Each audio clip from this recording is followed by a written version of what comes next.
Ya, sebelum kita memulai sesi mediasi pada pagi hari ini, perkenalkanlah saya memperkenalkan diri. Nama saya Siska Handayani, biasa dipanggil Siska. Selanjutnya saya persilakan kepada saudara sekalian untuk memperkenalkan diri sendiri. Dimulai dari Ibu, silakan Ibu. Baik, perkenalkan nama saya Oki Jeli sebagai pembuka dalam kasus ini. Baik, saya Intan Minakota selaku kuasa hukum dari Ibu Oki. Baik, saya Nina Sutejo, saya sebagai HRD perusahaan dan tergugat dalam kasus ini. Saya Santi Permatasari selaku HRD perusahaan bersama dengan India. Baik, perlu saya jelaskan bahwa berdasarkan Peraturan Mahkamah Agung Nomor 1 Tahun 2008 tentang prosedur mediasi di pengadilan, dalam pasal 4 disebutkan bahwa semua sengketa perkara yang diajukan ke pengadilan tingkat pertama wajib terlebih dahulu diupayakan penyelesaian melalui perdamaian dengan bantuan seorang mediator. Dan seperti pada sidang pertama, saudara sekalian telah sepakat menunjuk saya sebagai mediator. Selanjutnya, saya akan menerangkan mengenai mediasi. Mediasi adalah suatu alternatif penyelesaian sengketa di mana kedua belah pihak saling berdialog, berunding untuk mencari titik temu penyelesaian masalah dengan bantuan mediator. Dan fungsi saya di sini hanyalah sebagai pihak yang netral yang akan membantu memfasilitasi negosiasi atau pembicaraan antara saudara sekalian. Sebelum saya memulai proses mediasi ini, saya akan menjelaskan tahapan-tahapan yang akan kita lalui dan juga tata tertib dalam proses mediasi. Pertama, saya akan memberikan kesempatan kepada para pihak untuk menyampaikan permasalahannya secara bergantian, di mana pada saat salah satu pihak saya berikan kesempatan untuk berbicara, maka saya mohon agar pihak lain mendengarkan dan tidak menyela pembicaraannya atau menyerang satu sama lain. Kedua, setelah itu saya akan mencoba untuk mencari kesepahaman awal di antara kedua belah pihak. Ketiga, selanjutnya saya akan mencoba untuk mendefinisikan permasalahan dan menentukan agenda pembicaraan. Yang keempat, setelah itu kita masuk dalam tahap negosiasi. Yang kelima, apabila negosiasi mencapai kesepakatan, maka kita akan menyusun kesepakatan akhir. Yang keenam, selama proses mediasi berlangsung, ada kemungkinan saya akan meminta waktu pertemuan terpisah atau dapat disebut dengan caujus. Informasi yang saya dapat dari pihak manapun akan saya jaga kerahasiaan. Yang ketujuh, selama menjalankan proses mediasi, saya sebagai mediator akan menjaga kerahasiaan dan saya juga bersikap netral, di mana saya tidak memihak salah satu pihak. Baiklah sekalian, setuju dengan tata tertib tersebut? Baik, setuju. Baiklah, selanjutnya kita mulai sesi mediasi pada pagi hari ini. Bagaimana kalau kita beri kesempatan dulu kepada Ibu Oki menyampaikan keterangannya? Apakah Ibu Nirani setuju? Silakan Bu, tapi saya dapat diberi jalan.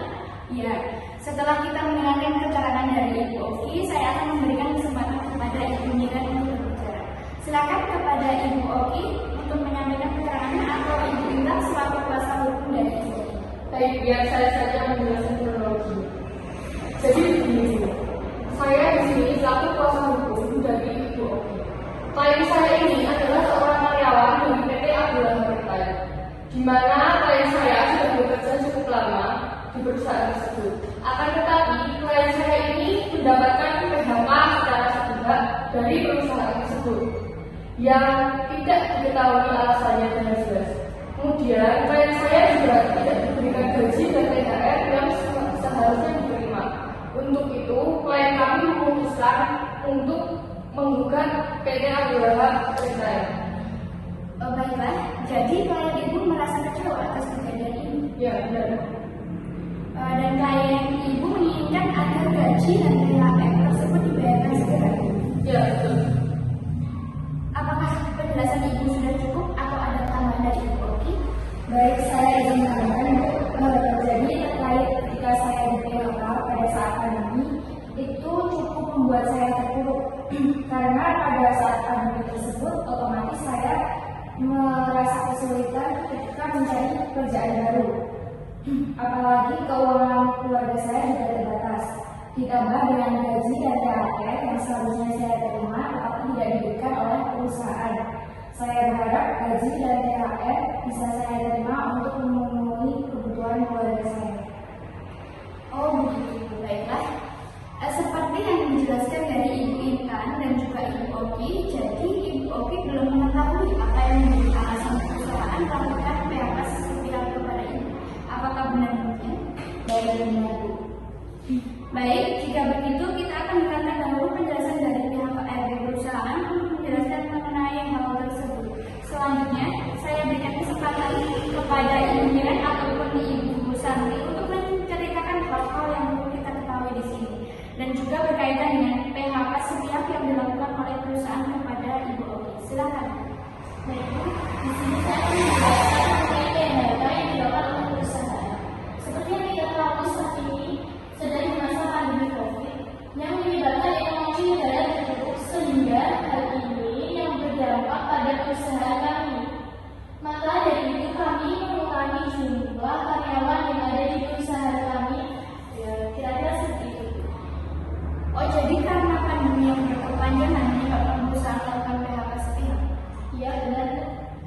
Lalu apa yang menjadi alasan perusahaan tidak memberikan gaji dan THR kepada Ibu Oki? Jadi gini Bu, untuk gaji dan THR tersebut tidak kami berikan karena untuk menggantikan kerugian program pembelanjaan diskon 35% yang diperuntukkan bagi karyawan Bu. Baiklah, apakah sudah cukup penjelasannya atau masih ada tambahan lain? Tidak, Bu, sudah cukup.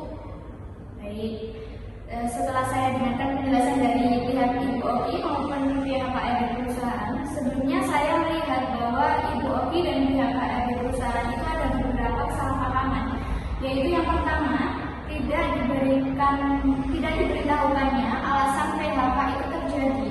Kemudian yang kedua yaitu ketidakjelasan alasan tidak diberikannya gaji dan THR kepada karyawan. Apakah benar begitu? Benar, Bu. Baiklah, selanjutnya seperti yang telah diungkapkan oleh pihak HRD perusahaan mengenai alasan PHK dan alasan tidak diberikannya gaji dan THR kepada karyawan, apakah Ibu Oki akan mengajukan pertanyaan? Ya, saya ingin bertanya ya Bu. Tadi sudah dijelaskan bahwa alasan tidak diberikannya gaji dan THR itu untuk menutupi kerugian akibat program pembelajaran diskon 35%. Pertanyaan saya, bukankah program tersebut dibuat oleh perusahaan, akan tetapi mengapa kami harus menanggungnya, sedangkan kami juga sudah membeli dengan uang kami sendiri? Gitu. Ya, karena perusahaan mengalami kerugian dengan adanya program tersebut, dan hasilnya tidak sesuai dengan harapan kami, dan disertai dengan pandemi COVID yang juga menyebabkan perusahaan semakin merugi. Karena karyawan juga menyalahgunakan wewenang, maka karyawanlah yang harus mengganti rugi. Jika memang benar perusahaan mengalami kerugian, mana bukti laporan keuangan yang membuktikan bahwa perusahaan mengalami kerugian? Begini Bu, bukannya kami tidak mau memberikan laporan keuangan perusahaan, tapi nyatanya memang seperti itu Bu, bahwa perusahaan sedang mengalami kerugian yang sangat besar. Loh, bagaimana kalau nggak bisa membuktikan? Berarti perusahaan bohong tentang kerugian itu. Tentu tidak Bu, kami tidak berbohong. Kami berbicara sesuai fakta bahwa perusahaan kami memang mengalami kerugian Bu. Kalau memang sesuai fakta, mana buktinya? Sudah begini saja. Karena pihak perusahaan tidak mampu memberikan laporan yang menunjukkan bahwa terjadi kerugian dalam perusahaan, saya akan memberikan kesempatan bagi ibu-ibu untuk mengajukan usulan mengenai pemecahan permasalahan ini. Jadi pada saat mengeluarkan usulan pemecahan, jangan ragu kalau usulan itu masih kurang mantap. Dan sewaktu salah satu pihak mengemukakan pendapatnya, mohon agar pihak yang lain mendengarkan sampai selesai dan tidak memberikan komentar yang tidak baik. Saya yakin seiring dengan munculnya ide usulan yang banyak, maka kita akan dapat melakukan perbaikan-perbaikan sehingga usulan-usulan tersebut dapat sesuai dengan kondisi yang dikehendaki oleh kedua belah pihak. Selanjutnya saya berikan kesempatan, kira-kira siapa dulu yang mau mengemukakan usulannya?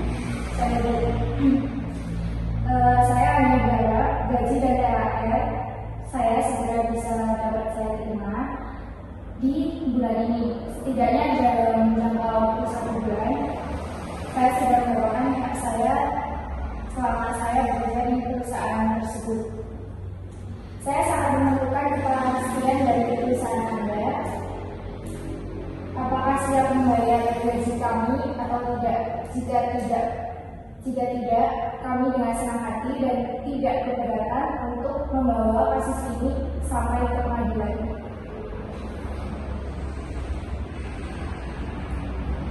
Baik, perusahaan saya untuk membayar gaji kalian. Hanya saja untuk membayar gajinya kami membutuhkan waktu yang sedikit lama. Kemudian dari kondisi keuangan perusahaan yang telah stabil untuk jangka waktu 1 bulan sepertinya itu terlalu singkat. Terlalu singkat bagaimana itu? Pembayaran gaji kan cuma 1 bulan 1 kali. Masa ibu mau melakukan pembayaran gajinya seenaknya ibu sendiri ditunda-tunda begitu saja tanpa ada alasan yang jelas? Begini, untuk saat ini perusahaan yang belum bisa memenuhi pembayaran itu secara cepat dikarenakan ada masalah di perusahaan. Jadi saya mohon kepada ibu untuk sabar sedikit. Jadi saya minta waktu sekitar 6 bulan. Bisa kan, Bu? Apa? 6 bulan? Ibu bercanda. Ibu ada niat untuk membayarnya atau tidak? Sabar, jangan emosi, tenang. Saya menyadari bahwa pasti ada kekecewaan dari kedua belah pihak masing-masing. Namun pembicaraan kita selama ini sudah sangat positif dan sangat konstruktif.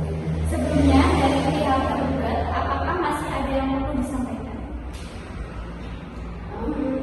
Jadi begini saja Bu, pihak perusahaan siap untuk membayar Ibu. Tapi bagaimana jika untuk jangka waktu pengembaliannya, yaitu 3 bulan yang dilakukan 2 kali pembayaran, dan pembayaran itu akan mulai dilakukan pada bulan depan. Melihat dari kondisi keuangan perusahaan yang memang kurang stabil, saya usahakan untuk pembayaran gaji Anda bisa selesai dalam jangka waktu tertentu. Mohon maaf, Bu, tidak bisa. Bagaimana jika 2 bulan 2 kali pembayaran? Itu sudah batas maksimal. Baik Bu, perusahaan akan mengusahakan. Baiklah, jadi apakah masih ada yang ingin menambahkan lagi? Tidak, Bu, sudah cukup. Baik, jadi pertemuan mediasi hari ini kita telah mencapai kata sepakat, yaitu mengenai pembayaran gaji dengan mekanisme pembayaran selama 2 bulan 2 kali pembayaran yang dilakukan mulai bulan depan, yaitu bulan Januari 2023, sehingga pada bulan keempat, bulan April 2023, pembayaran akan lunas. Benar begitu, Ibu? Baik, selanjutnya kita akan mempersiapkan kesepakatan perdamaian, yang mana nantinya di dalam kesepakatan perdamaian tersebut, ibu-ibu harus menambahkan klausul apakah gugatan ini dicabut atau kesepakatan perdamaian ini dikukuhkan dalam putusan majelis hakim yang melahirkan akte perdamaian. Baiklah, dengan demikian berakhirlah acara proses mediasi kita. Selanjutnya kita saling berjabat tangan, terutama Ibu Oki dan juga pihak HRD. Silakan.